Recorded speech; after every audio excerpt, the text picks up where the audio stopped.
Hello and welcome. I am Arumba. Thank you for joining me. So, it looks like the Thanes and Princes have it. And so we will be playing the Prince and the Thane mod first.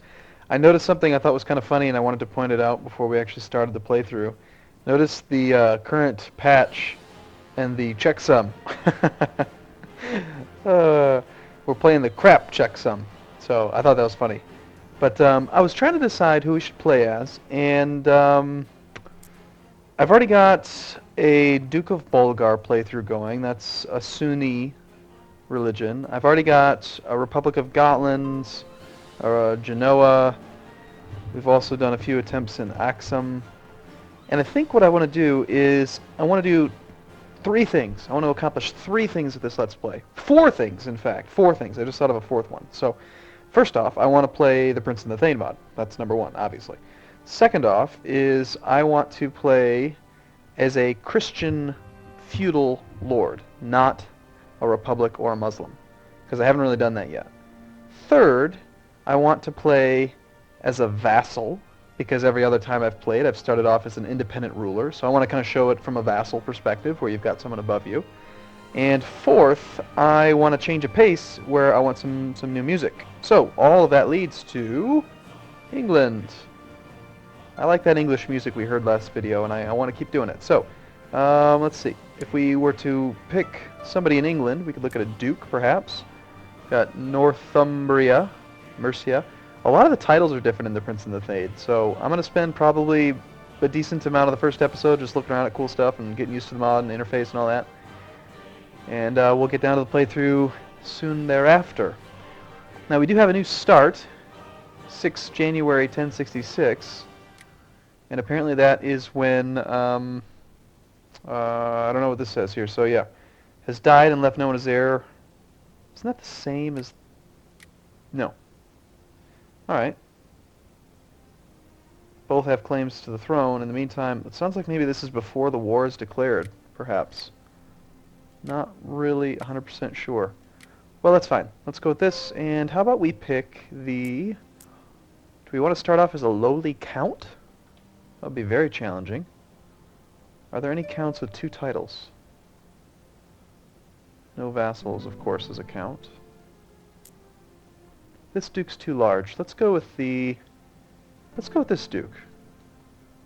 Gives us a little bit of room for expansion into Scotland up here, and not a lot of power relative to the rest of the duke. King Harold is going to have most of the land. And we'll just play as this character. So we'll be Earl Morcar the First of Northumbria. Let's get started. Now, since this is episode number 1, I'm going to make a large general statement here because I want to set this Let's Play off on the right foot. So since this is a flavor mod, The Prince and the Thane, I'm going to take my time with this one. This isn't going to be quite as much of a like world conquest in as few years as possible. I'm still going to, of course, try to do that because it's just what I do, but I'm going to read the events, we're going to have some fun with it, and I want to experience the flavor. That's kind of the whole idea behind it. So let's go ahead and get our bearings straight. All I need is a little bit of Mountain Dew, and we're good to go. Cool, so I like this. I love this. Check this out. So, let's talk about some of the differences. This little ring around the character is totally different. It looks pretty. I don't know, it kind of looks like a rope. Looks like a rope to me. But, so this is awesome. So notice how we've got our name here. Nice, clear, bordered, awesome. Reigning, it tells you exactly where he is. Normally this would be on a little line over here, somewhere in this area. Kind of hard to see. You've got his age there, 20, and then if you hover over it, you can see when he was born. You can see his culture here. And then we've got this huge flag, which is awesome and pretty, and holy crap, there's a different background there. Cool. Cool, cool, cool. Of seemingly natural causes. Alright, cool. That looks like a new font. Pretty cool. Sweet. Alright, so, and then of course you got your religion there. Just got a cross to let you know that we're Catholic. Let's go see what a Muslim would look like. Say you're a Muslim. Ooh, that's pretty. Sunni Muslim. I like it. What about the Shia? What do they look like? Or wait, where are the Shia at? I've forgotten already. Shia. Shia. You. Shia. Little cool thing there. That's sweet. Now, excuse me, also, these little buttons are much smaller than before, and this whole interface is totally different. Like it's the same information, it's just it's organized more clean cut. You've got the lines, and it looks pretty, and I just like it. I like it. It looks great. And then that is our house name of Mercia. So I'm Earl Morcar I of Mercia. So my name is actually Earl Morcar of Mercia. We got our titles, claims. I like this fancy, you see that textured type background? That's new. That's neat. That's pretty. It's awesome. I don't have any combat modifiers, but that just might be me. Let's see if maybe our marshal has some. Maybe not. I don't know. Maybe they're not. Maybe they're not even involved in this game. Nope, they are. There they are. Those all look pretty standard. Cavalry leader, trickster. We'll take a close look at traits as we go on. Let's see. What else can we look at? Let's turn on the de jure, duchies. And now, so interestingly, so the different cultures that you play as are going to change a lot of stuff. In vanilla CK2, if you are a count, it's generally called a count. If you are a duke, it's generally called a duke, unless you're playing as a Muslim, in which case you'd be an emir, or a, what's it called again when you are just a count as a Muslim? A sheik, right? Now, I've noticed in the past that, you know, like Ireland, for example, they're called earls instead of counts. We are an earl as well. Scotland is a king. But, like, it's interesting, because, like, the dukes are called kings in Ireland. It's the King Aid the First of Connacht. And he's not a king, he's a duke. He's actually got a, you know, it says Kingdom of Connacht, but it's not. It's actually, you know, they do kingdom and then high kingdoms, kind of. So it's kind of interesting. So you got the same overall flow. There's still barons, counts, dukes, and kings and emperors, but they're kind of all renamed slightly, dependent on culture. Like this guy is king. Let's see, what are some of your dukes called? Jarl. Cool. Makes me think of Skyrim. The Jarl. Cool, cool, cool. Okay, so let's take a look at some stuff. Obviously, it's not going to be like the Elder Kings mod where we had like like favor and other changes like that. What's this button? Wikipedia link. Cool. That's normal. Same base counselors. There's no additional counselors. Looks like the actions are all the same, which is good. I like it when, you know, I like new stuff. But what I'm really excited about with this mod is that I have fantastic expectations for it to just work. No bugs, no problems. It's fully evolved and adapted, and everything's awesome. But let's take a look at some of our laws, because this is a big change. So, all laws start off at the bottom, very lowest setting, and in order to increase them, you generally have to have Crown Authority. So let's take a look at the Kingdom of England. It's at limited Crown Authority, which limits our ability to raise laws to here. We can only go up to the limited level.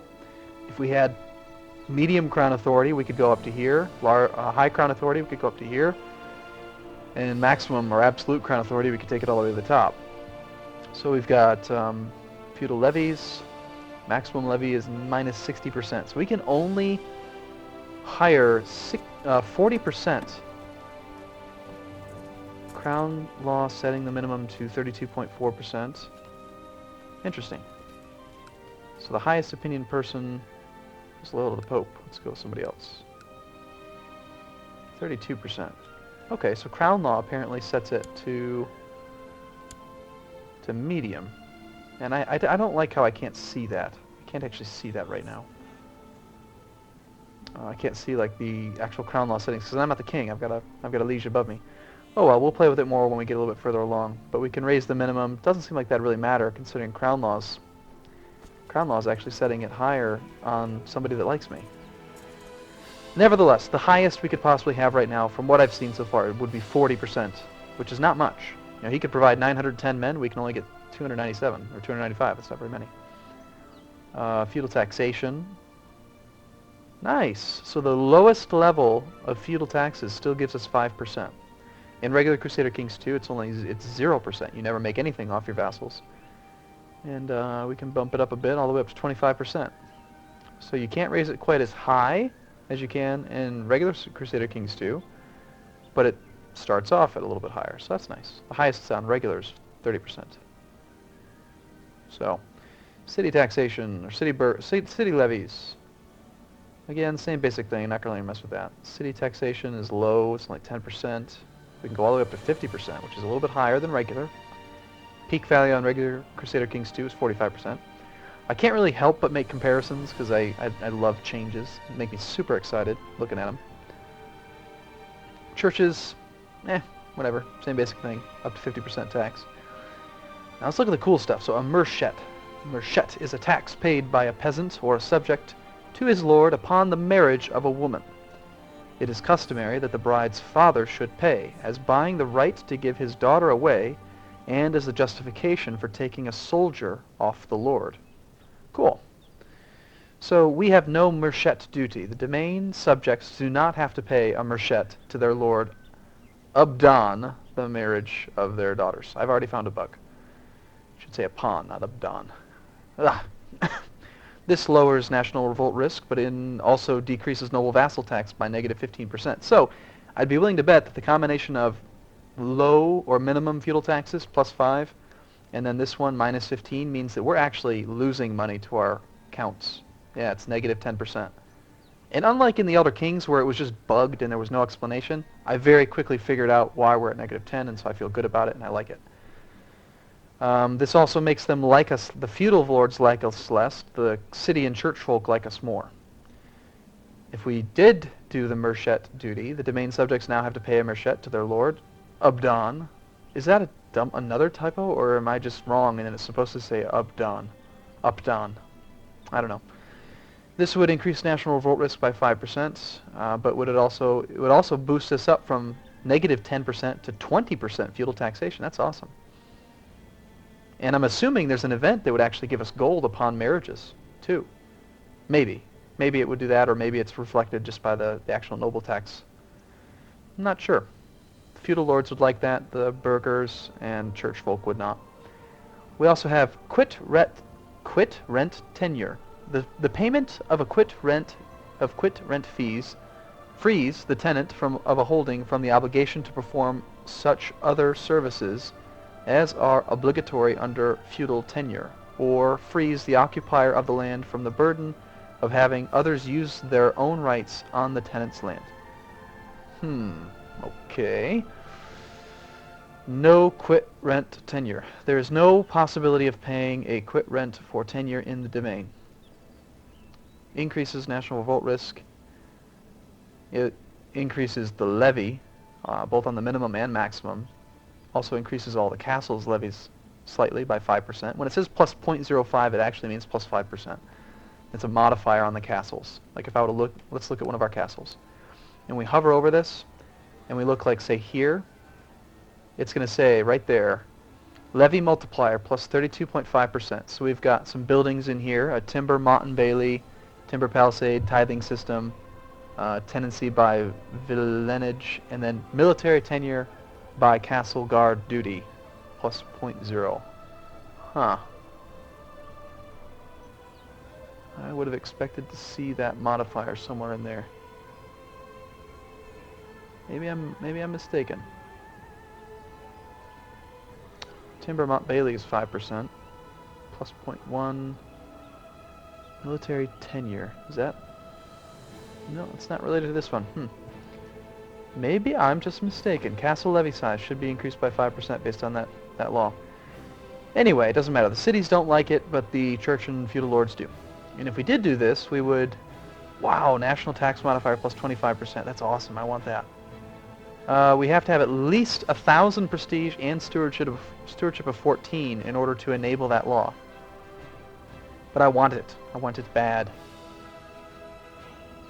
Kind of. I mean, castles don't make a lot of money, but I still want it. That's a lot of taxation. We could have 25% from this, 25% tax minor from that, and then if we did this one, we could have another 15. That's 40, plus the base of 4, of 5. So that'd be 45% tax on feudal lords, and that's at minimum feudal taxes. If we took it all the way up to maximum, we could have, what, 65% feudal taxation? That's cool. Okay, and then I've already talked for a long time. This first episode might be a little bit long. I apologize, but you know I gotta look at stuff. It's just what I do. So land tenure contract. Under the feudal system, several different forms of land tenure could be in place, each effectively setting a contract with differing rights and duties attached thereto. Tenure by sergienti. Land tenure in the domain is paid with a sergienti system, a method where land is given to subjects on condition of the performance of a certain duty other than knight service, usually the discharge of duties in the household of a king or noble. Okay. Increases tax revolt risk, lowers national tax. This says, hold on, was I? Oh, I apologize, I was reading that wrong. Shoot, national tax modifier and feudal tax modifier are two totally different things. I'm sorry. When it says national tax modifier plus 25%, that's referring to this. That's referring to the stewardship bonus that you'd see on the income there, or on this number. It would be reflected in one of these two places as a national tax modifier. It's usually reflected on this one here. Okay. This one lowers national tax modifier. You get some more levy, much more levy in fact, plus 15%. Feudal lords like it. Okay, next is tenure by socage, and sergienti. Land tenure in the domain is paid with a mix of socage and sergienti, a method where subjects hold the land in exchange for both a clearly defined fixed payment to be made at a specific interval to their feudal lord, or for the performance of certain duty other than knight service. This lowers national revolt risk, gives a little bit more morale, larger levy. Looks like a pretty good middle ground. And then socage, I don't know how to pronounce that. Land tenure in the domain is paid with the socage system, a method where subjects hold the land in exchange for a clearly defined fixed payment to be made at specified intervals for the feudal lord, who, in turn, has to upkeep his own feudal obligations. So this increases our income. Again, we have to have 1,000 prestige and 14 stewardship to do this, so this seems like something to strive for. The city lords like this, the church likes it a little bit, feudal lords do not. Increases the size of our army but decreases its morale, lowers national revolt risk. Yeah. In general, it seems like you always want to move laws in the opposite direction of where they're at. Looks like succession laws are about the same. We're currently with Gavelkind, which is good, below our domain limit. And, I know we haven't gotten any gameplay in yet, but let's see. What do we want to look at next? Technology looks about the same. Let's just do a quick cursor review. Those look the same. Same. I'm just checking the numbers as I go through these. I know them by memory. I'm just kind of anal retentive like that. That looks the same. Yep. Looks pretty much the same across the board on these. Although these ones here are different because we've got different buildings. In fact, I think I just saw... No. Cool. And 3, 6, 8, 10, 12. Yep, that's normal. That's actually different from the Elder Kings that we just played. That is the normal level of technology growth there. 10 up to 50. Yep. Religious flexibility up to 50, 50, and then legalism. Yeah, looks like technology is pretty much unchanged. And that's fine. I mean, not everything needs to be different. Plot to discredit the tithing man Baldrad. He's the tithing man of Sarum. Okay, I don't know who that is, but cool. We could discredit him. Oh, look at all this plots and stuff. It's cool. Plan to sever fair. We're gonna have to. Okay, I'm gonna have to break up this episode because there's so much cool stuff to look at. And on top of that, we've got ambitions. Look at all these ambitions. Okay. Okay, I'm actually going to end it here. I'm sorry we didn't get any playtime in, but we got to keep looking at stuff. In the next episode, I'm going to take a look at ambitions, plots, decisions, and then factions. And we'll check out, maybe see things different about religion. And then we're going to check out our new buildings. All the new buildings. We'll take a look at those as well. So thank you so much for watching, and I look forward to seeing you in the next episode. See you soon.